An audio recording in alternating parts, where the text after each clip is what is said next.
Right, நல்லா கவனிக்கணும். இயேசுவின் நாமத்தினாலே ஒரு சின்ன ஜெபம் பண்ணுவோம். இயேசுவின் நாமத்தினாலே எங்களோடு பேசும், எங்களை உயிர்ப்பியும், தேவனுடைய ராஜ்யம் எங்களுக்குள்ளே கட்டப்படும்படியாயும் ஆவியானவர் நாவிலிருந்து பேசும்படியாக ஜெபிக்கிறேன். அநேக இருதயத்தை அசைப்பீராக. ஆண்டவர் அநேகர் உண்மை சார்ந்து கொள்ள பலன் தாரும். வழி நடத்துங்க. இயேசு மூலம் ஜெபிக்கிறேன் ஜீவனுள்ள தகப்பனே. ரைட், இயேசுவின் நாம.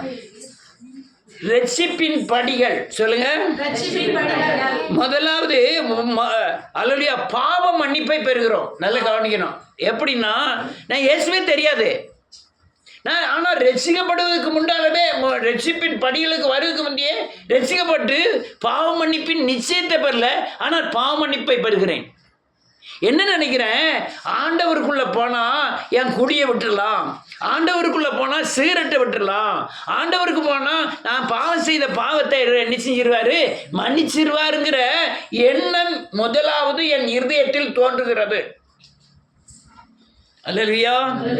இதுதான் முதல்ல நான் பாவ மன்னிப்பை நான் முயற்சி செய்து பெறவில்லை, ஆனால் என்னுடைய அநேக பாவங்களை மன்னித்து தான் கிறிஸ்துவை அறியும்படியா ஆத்தும கண்களை திறந்து தேவன் தன்னை என்கிட்ட என்ன செய்கிறாரு, வெளிப்படுத்துகிறார். அல்லேலூயா. நான் சொல்லு சரிதானா? செல்வி சரிதானா? எல்லாருக்குள்ளேயும் சரிதானான்னு யோசனை பண்ணிக்கிடுங்க. நான் வேத கோயிலுக்கே போகலை, பைபிளே தூக்கலை, இயேசுவே தெரியாது, ஆனால் நான் பாவ மன்னிப்பு பெறுறேன். அது இரக்கத்தின்படி, கிருபையின்படி, கிருபையினாலே நீங்கள் என்ன செய்யப்பட்டீர்கள். அந்த ரட்சிப்பு முதல்ல உண்டாகிற ரட்சிப்பு அதான். அதுக்கப்புறம் நான் சர்ச்சுக்கு போன பிறகு நம்ம பொய் சொல்லக்கூடாது, நம்ம அநீதி செய்யக்கூடாது அப்படின்னு தனக்குள்ள இருக்கிற ஆவியானவர் என்னை கட்டுப்படுத்துகிறார். கட்டுப்படுத்தினாரா இல்லையா? எல்லாத்துக்கும் நடந்திருக்கும். நம்மளே என்ன செய்றாரு, கட்டுப்படுத்துகிறார். நீ அதை செய்யக்கூடாது, இதை நமக்கு வேதமே தெரியாது, சட்டத்திட்டங்களே தெரியாது, ஆனால் ஆவியானவர் எனக்குள்ள வந்ததுனால தான் அந்த சட்டத்திட்டங்கள் எனக்குள்ள வருது. அல்லேலூயா. புரிந்து கொள்ளல் கரெக்டாக இருந்ததுன்னா நீங்கள் சரியானபடி தப்பித்துக் கொள்ளலாம். இந்த ஆவியானவர் வந்துதான் இந்த ரட்சிப்பின் படிகளை கட்டுகிறார். எனக்குள்ள ரட்சிப்பின் படிகளை என்ன செய்கிறாரு, முதல்ல என்ன செய்கிறார், பாவ மன்னிப்பு. நிச்சயத்தை பெறல, ஆனால் ஒரு சில பாவங்களுக்கு மன்னிப்பை பெற்றாதான் அந்த பரிசுத்த ஆவியானவர் எனக்குள்ள வந்து என்ன செய்ய முடியும், தங்க முடியும். என் இருதயத்தில் பூரா அழுக்கு இருக்கு, ஆவியானவர் எனக்குள்ள என்ன செய்ய முடியாது, தங்க முடியாது, வர முடியாது. ஆனால் கொஞ்சம் சுத்திகரிப்பை செஞ்சாதான் அவர் என்ன செய்ய முடியும், வர முடியும். அந்த தங்குவதற்காக முதலாவது பாவ மன்னிப்பை தருகிறார். அல்லேலூயா. பாவ மன்னிப்புக்கு அப்புறம் நன்றியோடு கூட துதிக்கிறேன், அவர் சுத்திகரிக்கிறார். என்ன செய்யறாரு, அடுத்தால பரிசுத்தமாக்குகிறார், அடுத்தால நீதிமானாக்குகிறார், அடுத்தால அல்லேலூயா ஜெயத்தை தருகிறார், அடுத்தால தான் மீட்பாகிய ரட்சிப்பை தருகிறார். இப்போ நான் சொல்றதை நீங்க சொல்லணும். முதலாவது பாவ மன்னிப்பு, இரண்டாவது சுத்திகரிப்பு, மூணாவது பரிசுத்தமாக்குதல், நாலாவது நீதிமானாக்குதல், ஐந்தாவது ஜெயம் தருகிறார், ஆறாவது மீட்பாகிய ரட்சிப்பு. ரட்சிப்பின் படிகள் சொல்லுங்க.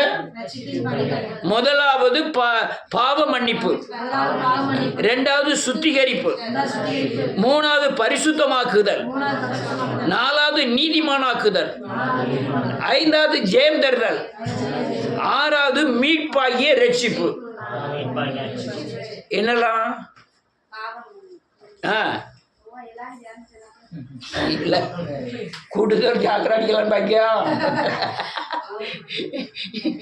முதலாவது பாவ மன்னிப்பு, இரண்டாவது சுத்திகரிப்பு, மூணாவது பரிசுத்தமாக்குதல், நாலாவது நீதிமானாக்குதல், ஐந்தாவது ஜெயம் தருதல், ஆறாவது மீட்பாகிய ரட்சிப்பு. இத ஒரு மனுஷனுக்குள்ள ஒரு படியாய் கட்டி எழுப்புகிறார். நீ முதல்ல ஜெயம் பெற முடியாது, நீதிமானாதானே என்ன செய்ய முடியும், ஜெயம் பெற முடியும். முதல்ல நீதிமான ஆகிட முடியாது, பரிசுத்தமானாதான் நீ என்ன செய்ய முடியும், நீதிமானா முடியும். முதல்ல பரிசுத்தமாக முடியாது, அவர் சுத்திகரித்தாதான் நீ பரிசுத்தமாக முடியும். ஆமென். நான் சுயநீதினால என்னால பரிசுத்தமாக முடியாது, இயேசுவின் ரத்தம் தான் என்ன செய்யும், பரிசுத்தமாக்கும். புரிஞ்சுக்கிட்டீங்களா? என்னெல்லாம் பாவ மன்னிப்பு, சுத்திகரிப்பு, பரிசுத்தமாக்குதல், நீதிமானாக்குதல், ஜெயம் பெறுதல், மீட்பாகிய ரட்சிப்பு. இது ரட்சிப்பின் படிகள். இதுக்கு இதெல்லாம் எல்லா மனுஷனுக்குள்ளும் கர்த்தர் கட்டி எழுப்பியிருப்பார். நான் யோசனை பண்ணி இதை எழுதியிருக்கிறேன். எதிராக்குள்ள நடந்திருக்கும், எனக்குள்ள நடந்ததை எழுதியிருக்கேன். அது உங்களுக்கு எல்லாருக்குமே நடந்திருக்கும். ஆமென். எல்லாருக்கும் நடந்து, ஐயா எங்க அம்மா ரசிக்கப்பட்டா, எங்க அப்பா ரசிக்கப்பட்டாரு, நான் வந்திருக்கேன், நானும் இந்த படியில தான் என்ன செய்யணும், வரணும். இல்லைன்னா இந்த மீட்பாகிய ரட்சிப்பு என்ன செய்யாது, கிடைக்காது. நான் மீட்கப்பட்டிருக்கிறேன், ரட்சிக்கப்பட்டிருக்கிறேன். ஆனால் இந்த ரட்சிப்பு ஒரு நாள் உண்டாகிறது அல்ல. டெய்லி என்ன செய்ய வேண்டியது இருக்கு? இந்த 6 காரியமும் நமக்கு படியா நடந்துகிட்டே இருக்க வேண்டியது இருக்கு. நிலம் என்ன செய்ய வேண்டியிருக்கு? பரிசுத்தமாக வேண்டியிருக்கு. நிலம் என்ன சுத்திகரிக்க வேண்டியது இருக்கு. நிலம் பாவ மன்னிப்பை பெற வேண்டியது இருக்கு. அல்லேலூயா. நிலம் நான் நீதிமானாக வேண்டியிருக்கேன். நிலம் பிசாசை ஜெயிக்கிறேன். அல்லேலூயா. நிலம் என்ன செய்கிறேன்? மீட்கப்படுகிறேன். நிலம் ரட்சிக்கப்படுகிறேன். ஆமென். இது என்ன ஆகும்? நம்மை பூரணமாக்கி இயேசுவின் சாயலுக்கு ஒப்பா என்ன செய்யும்? மாற்றிக்கிட்டே இருக்கும். மாற்ற நிலம் ஜெயம் பெறுவேன், நிலம் ரட்சிக்கப்படுவேன். அல்லேலூயா. நிலம் நீதிமானாக்கப்படுவேன். இது அனுதினம் நடக்கக்கூடிய ஒரு பெரிய ப்ராசஸ். அல்லேலூயா. செல்வி என்னெல்லாம் எல்லாம் தெரியணுங்கிறதுக்காக தான் கேட்க. சுத்திகரிப்பு, பரிசுத்தமாகுதல், நீதிமானாகுதல், ஜெயம் பெறுதல், மீட்பாகிய ரட்சிப்பு. அல்லேலூயா. ரட்சிப்புன்னு என்ன அர்த்தம்? மீட்பு. மீட்கப்பட்டது என்ன அர்த்தம்? எதுல இருந்து ரட்சிப்பு? பாவத்திலிருந்து ரட்சிப்பு. எதுல இருந்து ரட்சிப்பு? பிசாசின் கிரியை என்னை ஆண்டுகிட்டு இருக்க அந்த பாகையிலிருந்து எனக்கு ரட்சிப்பு. எனக்கு அப்ப யாரு ஆள ஆரம்பிச்சிட்டா? பரிசுத்த ஆவியானவர் என்ன ஆள ஆரம்பிச்சிட்டாரு. எதுக்குள்ள நடத்துவார்? சகல. அது ஏன் சத்தியத்தில் நடத்தார்? நான் யாரை போய் மாறணும்? இயேசுவை போல மாறினா தான் எங்க போக முடியும்? அதுக்காக நம்ம ஆயத்தப்படுத்துறதுக்கு தான் பரிசுத்த ஆவியானவர் நமக்குள்ள இருக்கிறோம். அல்லேலூயா. இதுக்கு பிறகு நீங்க வேதத்தை வாசிக்கணும். அல்லேலூயா. மனம் திரும்பணும், பாவ மன்னிப்பு நிச்சயத்தை பெறணும். இதை ஆட்டோமேட்டிக்காக நீங்கள் செஞ்சுக்கிட்டே இருக்கணும். செஞ்சுக்கிட்டே இருந்தீங்கன்னா பிசாசுக்கு நீங்கள் ஒரு பயங்கரமான எதிரியாக மாறுவீங்க, இயேசுவுக்கு பிள்ளையாக மாறுவீங்க. இயேசுவுக்கு பிள்ளையாக மாறினதின் அடையாளம் தான் பிசாசுக்கு எதிரியாக மாறுறது. பிசாசை நீங்கள் ஜெயிச்சாதான் இயேசுவின் பிள்ளையாக நீங்கள் வளர முடியும். இல்லைன்னா நீங்கள் இயேசுவின் பிள்ளையாக நினைச்ச முடியாது.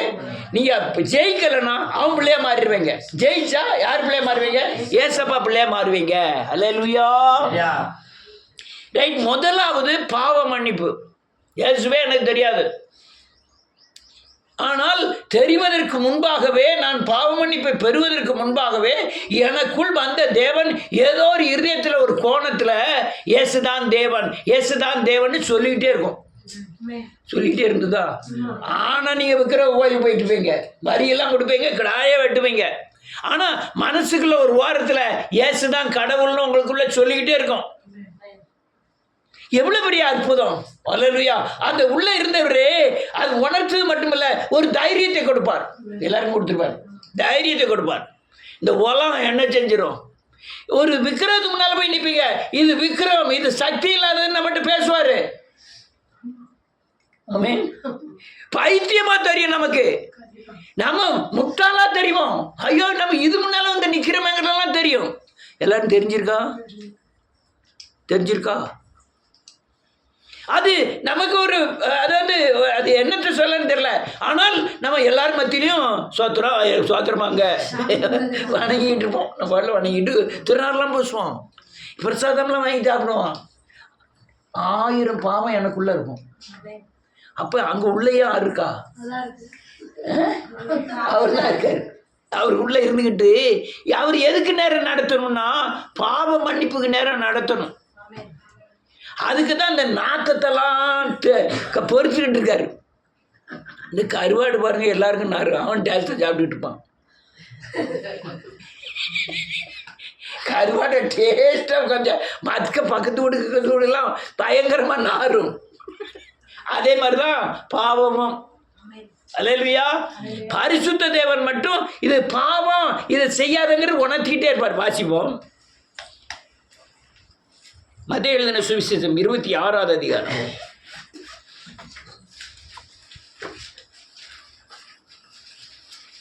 26வது வசனத்திலிருந்து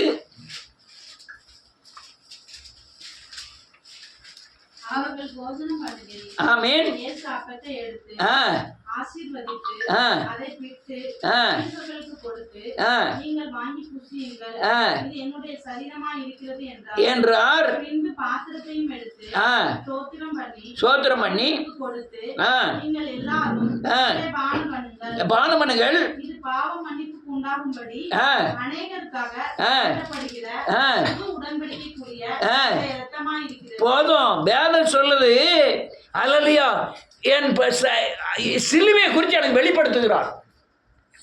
எப்போ நான் வேதவசனத்தை வாசிக்கிறதுக்கு முந்தி நான் இயேசு சிலுவையில் அறையப்பட்டதை அவமானமாய் பேசினேன் என்கிட்ட.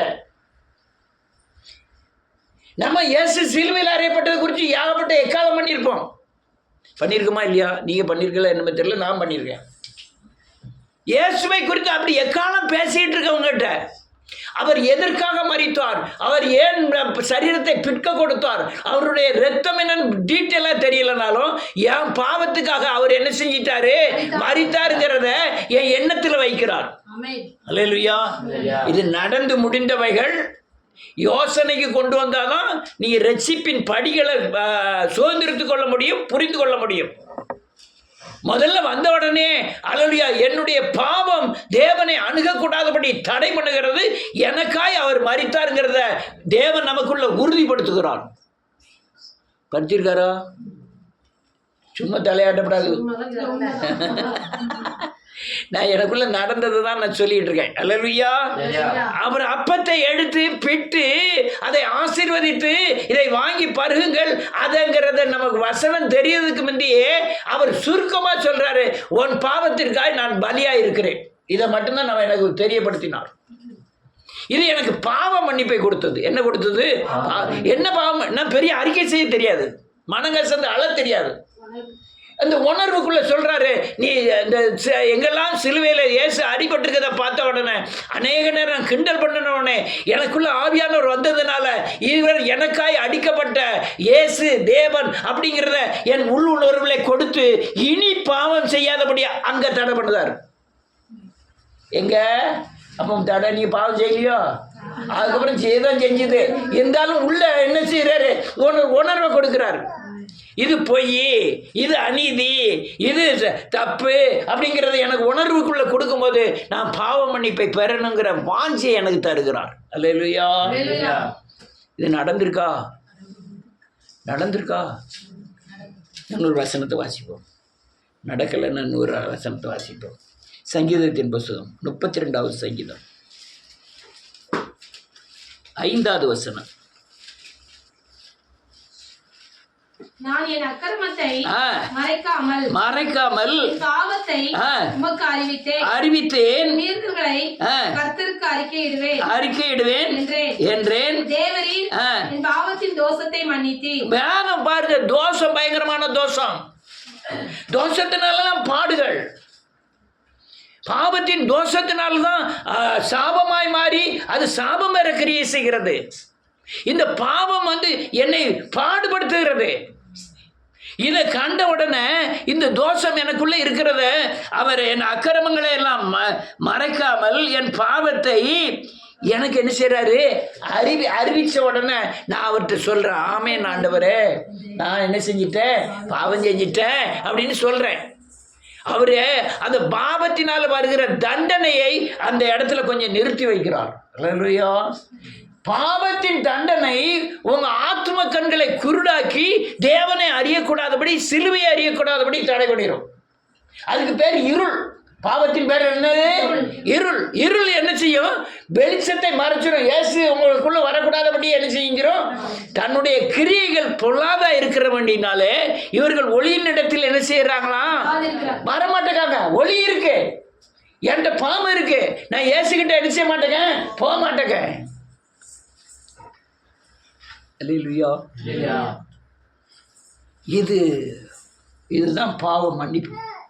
பகிரங்க பாவ மன்னிப்பு இல்லை, ஆவியானவர் முதல்ல நமக்கு கொடுக்கிற பாவ மன்னிப்பு. நீ எத்தனை பேர் நான் சொல்கிறத புரிஞ்சு உணர்ந்து பார்த்துருக்கீங்கன்னு தெரியல. இந்த பாவ மன்னிப்புக்கு அப்புறம் செய்யக்கூடிய காரியம் சுத்திகரிப்பு. என்ன செய்கிறாரு? சுத்திகரிப்புன்னு என்ன அர்த்தம்? சோா போட்டு கழுவுதார், உள்ளும் புறம்பும் கழுவுதார். நம்ம என்ன செய்யறாரு? கழுவுதார், சுத்திகரிக்கிறார். சுத்திகரிப்பு அதுவும் அர்த்தம் சரியில்லையே.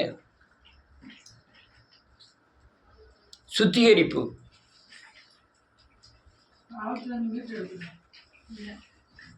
பாவத்திலிருந்து மீட்டு எடுக்கிற ப்ராசஸ், அந்த காரியம்.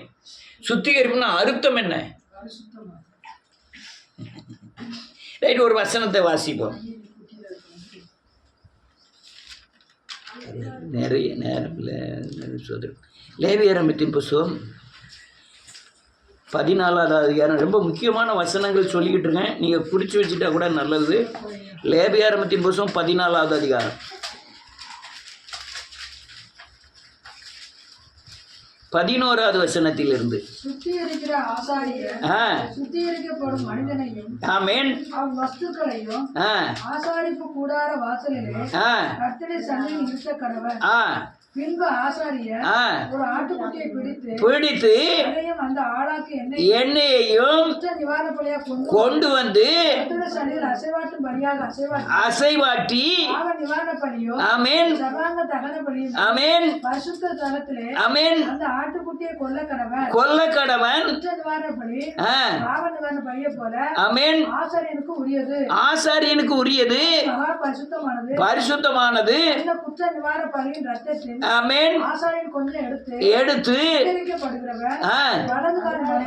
ஆமென்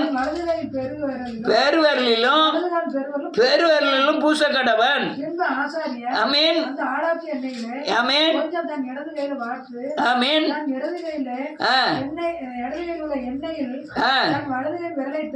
ஆமென் ஆமென் தெளித்து ஆமென் கொஞ்சம் எடுத்து ஆமென் ஆமென் ஆமென் ஆமென் பூசி ஆமென் தலையிலே வார்த்து ஆமென் பாவ நிவர்த்தி செய்யக்கிறவன். ஆமென். இதுக்கு பேர் சுத்திகரிப்பு, பாவ நிவர்த்தி செய்யக்கூடிய சுத்திகரிப்பு. ஒரு மாட்டை கொண்டு வந்து, நான் சுருக்கமாக சொல்ல, கொண்டு அதில் உள்ள ரத்தத்தை எடுத்து காது மடலில், வலது கை பெருவரலில், இடது கால் வலது கால் பெருவரலில் போட்டு தேய்ச்சி அல்லலுயா எல்லா பக்கமும் தெளித்து அவன் அடுத்தால அந்த இதை எடுத்து அவன் தலையில் எண்ணெயை வச்சு அவனை அல்லலுயா சுத்திகரிக்க வேண்டும். அல்லலுயா நான் சொல்லுங்க, பாவ அறிக்கை செய்யும்போது அபிஷேகத்தை பெறுகிறேன். அபிஷேகமானது என்னை பாவ நிவர்த்திக்கு நேராக நடத்துகிறது. அது திரும்ப அபிஷேகிக்கிறது. என்ன செய்து?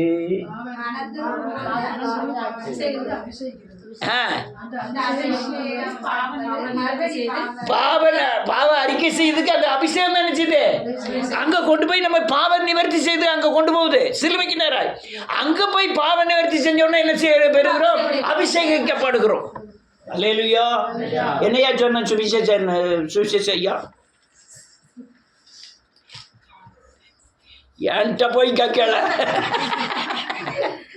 நல்ல கேளுங்க. பாவரிக்கை செஞ்சாதான் அபிஷேகம். அபிஷேகம் செஞ்சாதான் பாவரிக்கை என்ன செய்ய முடியும்?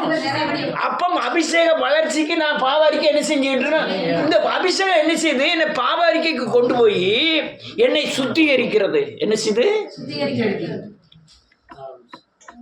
அபிஷேகம் என்ன செய்யுது? நீங்க அபிஷேகம் பெண்டிகோஸ்ட் சர்ச்சில் உள்ள துள்ளி குதிக்கிற அபிஷேகம் நினைச்சிடாதீங்க.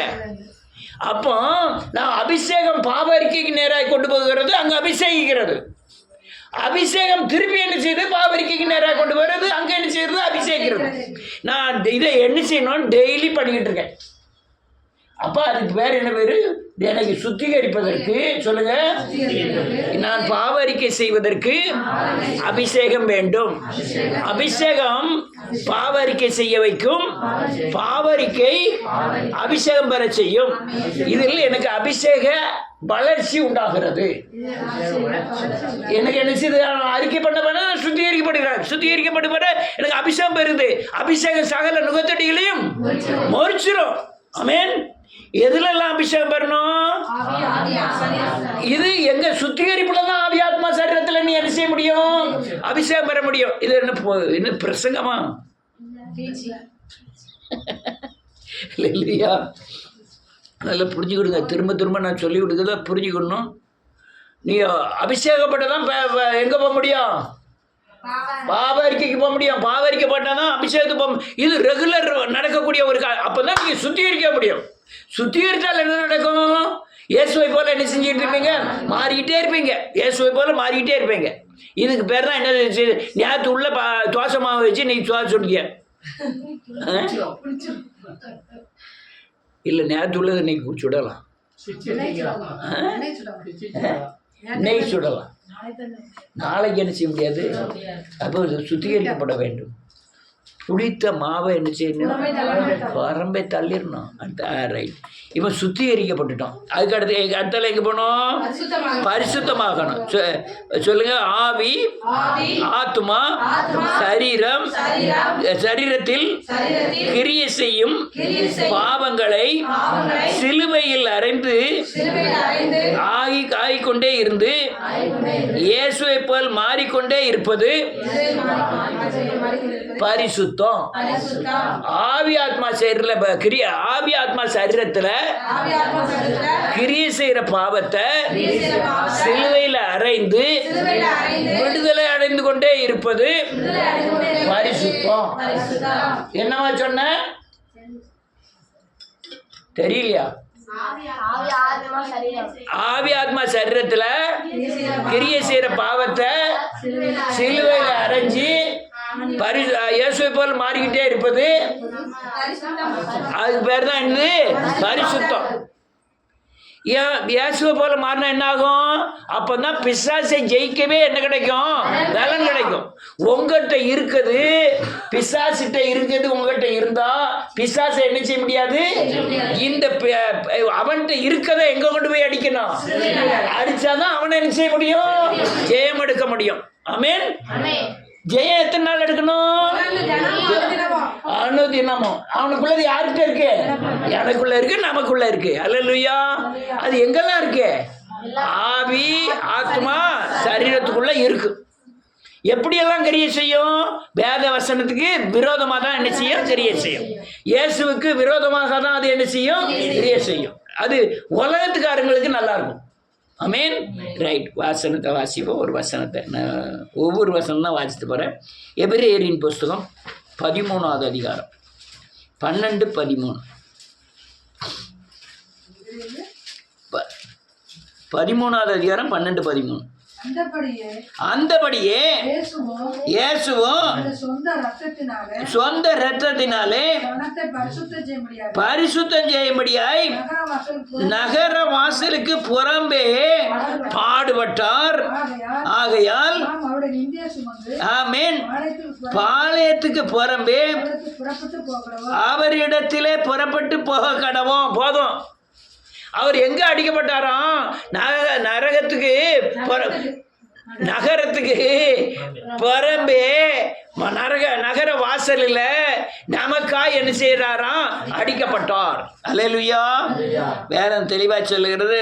இயேசு சொந்த இரத்தத்தினாலே தமது ஜனத்தை பரிசுத்தம் செய்யும்படியாக நகர வாசலுக்கு புறம்பே பாடுபட்டார். அல்லேலூயா. அவர் சரீரத்தில் மாத்திரம் பாடுபடல, ஆவியிலையும் ஆத்மாவிலையும் சரீரத்தில் என்ன செய்யறாரு? பாடுபட்டார். எதுக்காக பாடுபட்டார்? என்ன? எப்படி பரிசுத்தமாக? அல்லேலூயா. எதற்காக பாடுபட்டார்? அவர் சரீரத்தில் என்னுடைய பாவத்திற்கு உண்டான தண்டனையை ஏற்றுக்கொண்டு பாடுபட்டார். எப்படி பாடுபட்டார்? பாடுபட்டார். பாடுபட்டார் பாடுபட்டார் சொல்லப்படாது. அவர் நான் செஞ்ச பாவத்துக்கு உண்டான தண்டனைய சிலுவையில் என்ன செஞ்சாரு? ஏற்றுக்கொண்டார். அதுதான் பாடுகள். தண்டனை என்னது? பாடு. அடுத்தால பரிசுத்தமாக்கிற என்ன நடக்கு?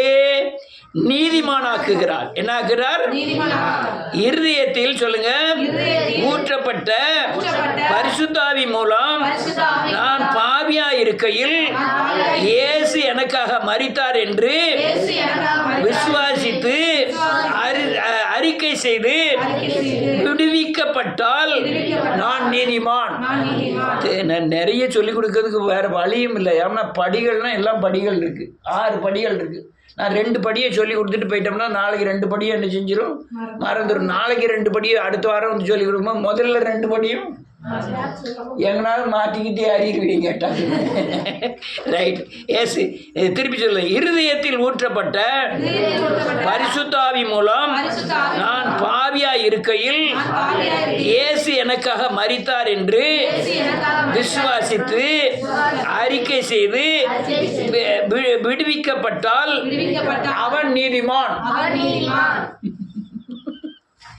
எஸ், எப்போ நம்ம எப்போ பாவஞ்சோம்? இப்போ ஏசு எப்ப மரிச்சாரு? நல்லா கவனிக்கணும். அப்பமே என் பாவத்திற்கு உண்டான தண்டனையை அவர் என்ன செஞ்சாரு அப்படின்னு நீ விசுவாசித்து விடுவிக்கப்பட்டால் நீ யாராயிருவீங்க? விசுவாசத்தினால் நீதிமான் விளைப்பான். எதை விசுவாசிக்கணும்? 2000 வருஷத்துக்கு முந்தியே நான் இப்போ செய்த பாவத்துக்கு உண்டான தண்டனைய அவர் என்ன செஞ்சிட்டாரு? ஏற்றுக்கொண்டார்னு விசுவாசி அறிக்கை செய்து மட்டுமல்ல, நீங்கள் என்ன செய்திருக்கணும்? விடுவிக்கப்பட்டிருக்கணும். அப்பதான் நீ யாரு? நீதிமான். விசுவாசத்தினால நீதிமான் விளைப்பான். நீங்க அவரை விசுவாசிக்கணும், விடுவிக்கப்படணும். அதுதான் அடையாளம். அது என்னது? அடையாளம். நீ விடுவிக்கப்பட்டதின் அடையாளம் அல்லேலூயா தேவனுடைய சாயலுக்கு ஒப்பாய் மாறுவது, தேவனுடைய அடிச்சுவடுகளை பின்பற்றி நடப்பது நீ விடுவிக்கப்பட்டதின் அடையாளம். அப்பதான் நீ யாரு? நீதிமான். நான் யாரு? நீதிமான். நான் பாவிதான். நான் அவரை விசுவாசிக்கிறதுனால என்ன ஆயிடுவேன்? நீதிமான் ஆயிடுறேன். ஏன் நீ தண்டனை அவர் தண்டனை ஏற்றுக்கொண்டார் விசுவாசா நீ தண்டனை அனுபவிக்க வேண்டிய அவசியம்? விடுவிக்கப்பட்ட அந்த தண்டனை நீ அனுபவிக்க வேண்டிய அவசியம் இல்லை. நீ செஞ்ச பாவத்துக்கு, நீ செஞ்ச உங்க முன்னோர்கள் செய்த சாபத்துக்கு தண்டனை நிச்சயமா உண்டு. ஆனா அந்த தண்டனை யார் ஏற்றுக்கொண்டார்? இயேசு ஏற்றுக்கொண்டார். விசுவாசத்தை நீங்க விடுதலை ஆகணும். எதுல விடுதலை ஆகணும்? நீங்க அல்லேலூயா நன்றியோடு வேசித்தனத்திலிருந்து விடுதலை ஆவதின் அடையாளம் கண்களின் இச்சையிலிருந்து விடுதலை ஆயிருக்கணும். கொலைபாதகத்திலிருந்து விடுதலைக்கு அடையாளம் நீங்க கோபத்திலிருந்து விடுதலை ஆயிருக்கணும். ஆயிருந்தா நீ தண்டனை அவர் ஏற்றுக்கொண்டார், நீதிமான் ஆயிட்டோம். கோபம் அவங்களை மேற்கொள்ளக்கூடாது. அல்லேலூயா. ஒரு வசனத்தை வாசிப்போம். ரோமர் எழுதின நிருபம் 5வது அதிகாரம். நிறைய வாசிக்க நேரம் இல்லை. 5வது வசனத்திலிருந்து வாசிக்கிறேன். நான் இதை சொல்லுக்குள்ளே எடுத்துட்டேன். ஒரு நிமிஷம். வாசிமா. ஆமென். ஊற்றப்பட்டிருக்கிறது. வெட்கப்படுத்த 9வது வசனம். இப்படி நாம் அவருடைய இரத்தத்தினாலே ஆமென் நீதிமானாக்கப்பட்டிருக்க ஆமென் கோபாய்கனுக்கு நீங்களாக ஆமென் அவராலே நாம் ரட்சிக்கப்படுவது அது நிச்சயமாக. ஊற்றப்பட்டிருக்க இருதயத்தில் ஊற்றப்பட்டிருக்க பரிசுத்தாவினால தான் இதை விசுவாசிச்சு நான் 2000 வருஷத்துக்கு முந்தி மரித்த இயேசுவை அறிக்கை செய்கிறோம். ஆமென். பரிசுத்தாவி ஊற்றப்படலாம் நமக்கு அறிக்கை. ஏன்னா 2000 வருஷத்துக்கு முன்னே உள்ள விசுவாசிக்கு யார் வேணாம்? நீங்க விசுவாச அறிக்கை செய்து மட்டுமில்ல, அது ஆத்ம கண்கள் முன்னால் என்ன செய்ய வேண்டியிருக்கு? வர வேண்டியது இருக்கு. நான் சொல்றது ஆவிக்குரிய அர்த்தங்கள். நீங்க சரியானபடி புரிஞ்சுக்கிட்டேன்னு விடுதலை ஆயிருவீங்க. நீங்க ஐயா அம்மா ஆண்டு கத்துது இல்ல, உங்க ஆத்ம கண்கள்ல என்ன வரணும்? இயேசு சிலுவையில் அறையப்பட்ட இயேசு. நீ அந்த பாயிண்ட கரெக்டா இதுக்காக என் தண்டனை அவர் ஏற்றுக்கொண்டார்னு சொல்லி நீ விடுவிக்கப்பட்டீங்கன்னா நீ நீதிமான். அல்லேலூயா. விடுவிக்கப்படலன்னா பாவியா தான் இருக்கும்னு அர்த்தம். அல்லேலூயா. சரி, உறங்காம கேளுங்க. நீதிமான் அடுத்தால என்ன ஆகணும்? ஜெயம் பெற வேண்டும். பாவத்தின் சம்பளம் மரணம். நிறைய வசனங்கள் வாசிக்க வேண்டியிருக்கு, நேரம் இல்லை. அவர் இரத்தத்தினாலே சொல்லுங்க, இரத்தத்தினாலும் பலியினாலும் பாவ மன்னிப்பு மூலம் இயேசுவை போல் மாறுவது சாட்சி. இது மூலம் பிசாசை ஜெயிக்க முடியும். திரும்ப சொல்லட்டா? பேபி என்ன சொன்னேன்? ரைட், நான் திருப்பி சொல்றேன்.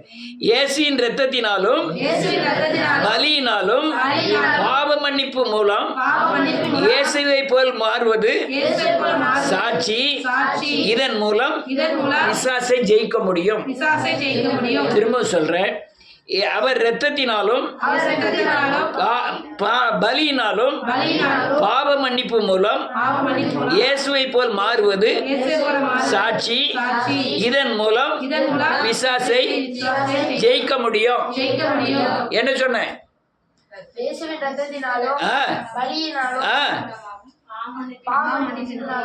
பாவ மன்னிப்பு மூலம்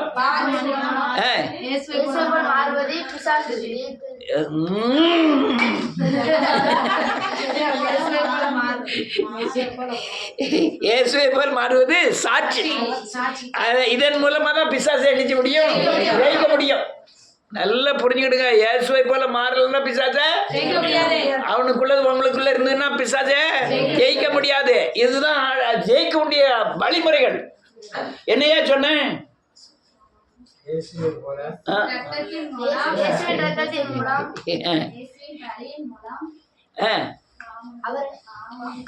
உங்க பேரு சாமுவேல் இல்ல? சொல்லுங்க. இயேசுவின் இரத்தத்தின் மூலம் பாவமன்னிக்கப்பட்டு என்னத்தை பார்க்கணும் தெரியுமா? ஏதாவது கொண்டு எறியிருப்பாங்க. இயேசுவின் இரத்தத்தினாலும் பலியினாலும் பாவ மன்னிப்பு மூலம் இயேசுவை போல் மாறுவது சாட்சி. இதன் மூலம் பிசாசை ஜெயிக்க முடியும். இல்லைன்னா இயேசுவின் நாமத்தினாலே போ எதிர்த்து நிற்கிறேன், ஒண்ணும் முடியாது. அவன் நீ இயேசுவை போல மாறினாதான், நீ இயேசுவை போல மாறினா உங்க மேல என்ன இருக்கு? இயேசுவின் ரத்தம் இருக்கு. இயேசுவை போல மாறி இருக்கீங்க. அதனால பிசாசு என்ன செய்ய முடியும்? ஜெயிக்க முடியும். ஒரு வசனத்தை வாசிப்போம். வெளிப்படுத்துற விசேஷம் 12வது அதிகாரம்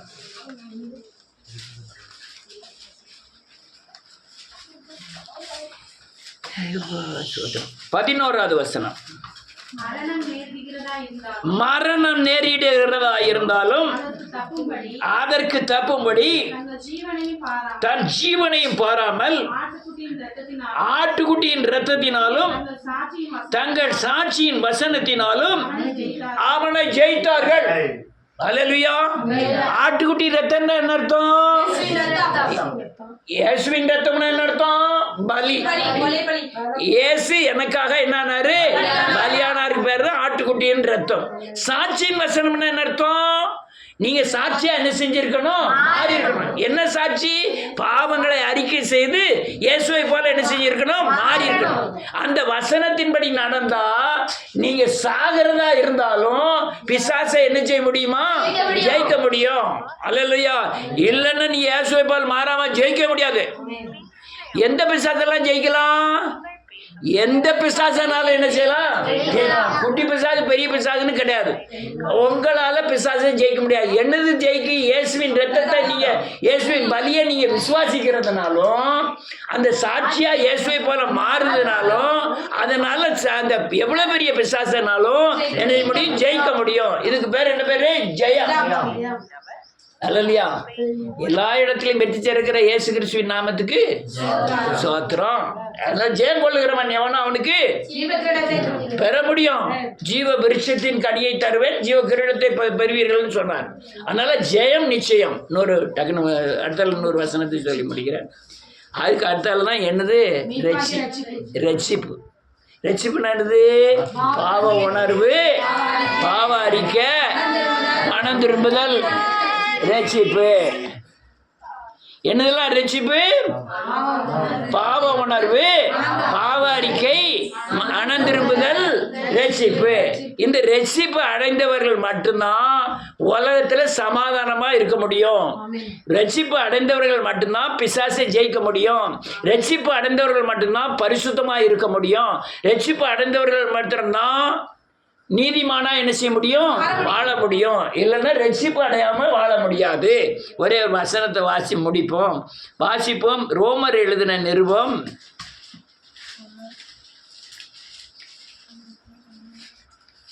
10வது அதிகாரம் 9வது வசனத்திலிருந்து. என்னவென்றால் கர்த்தராகிய இயேசுவை நீ உன் வாயினாலே அறிக்கையிட்டு தேவன் அவரை மரித்தோரிலிருந்து எழுப்பினார் என்று இருதயத்திலே விசுவாசித்தால் ரட்சிக்கப்படுவாய். நீதி உண்டாக விசுவாசிக்கப்படும், ரட்சிப்பு உண்டாக அறிக்கை பண்ணப்படும். இன்னொரு ஆள் வாசிக்கலாம். ஆமென். இல்ல 9 அறிக்கையிட்டு எழுப்பினார் என்று இருதயத்தில் விசுவாசித்தால் எப்ப ரட்சிக்கப்படுவோம்? இயேசு எனக்காய் மரித்து அடக்கம் பண்ணப்பட்டு உயிர்த்தார் என்று நீ இருதயத்தில் விசுவாசித்தால் நீ என்ன செய்யப்படுவாய்? ரட்சிக்கப்படுவாய். எப்படி ரட்சிக்கப்படுவோம்? இயேசு எனக்காய், என் பாவத்திற்காய், என் சாபத்திற்காய் சிலுவையில் அறையப்பட்டு மரித்து அடக்கம் பண்ணப்பட்டு உயிர்த்து என்று நீ விசுவாசித்தால் நீ என்ன செய்யப்படுவாய்? ரட்சிக்கப்படுவாய். மொத்தம் 5 காரியத்துக்கும் இதுதான் வார்த்தை. என்னுடைய பாவத்திற்காய் சொல்லுங்க, என்னுடைய சாபத்திற்காய் இயேசு சிலுவையில் பலியாகி மரித்து அடக்கம் பண்ணப்பட்டு உயிர்த்தார், எனக்குள்ளே வாசமா இருக்கிறார் அப்படி என்று சொன்னால் விசுவாசித்தால் நான் ரட்சிக்கப்படுவேன் என்று சொன்னேன்.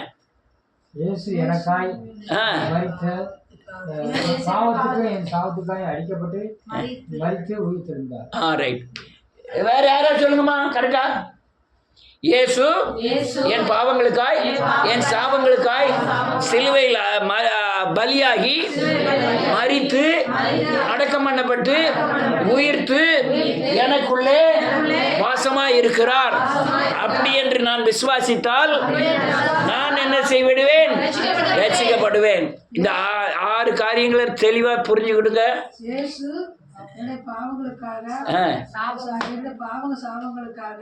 சிலுவையில் பலியாகி மரித்து அடக்கம் பண்ணப்பட்டு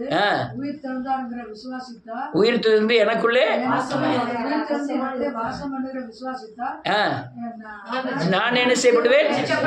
எதுல இருந்தெல்லாம் ரட்சிக்கப்படுவீங்க? பேயின் போராட்டத்திலிருந்து, சாபத்திலிருந்து, சாபத்தின் தண்டனையிலிருந்து, பாவத்தின் பிடியிலிருந்து, உங்கள் சுபாவத்திலிருந்து, சுயத்திலிருந்து நீங்கள் என்ன அறிவீர்கள்?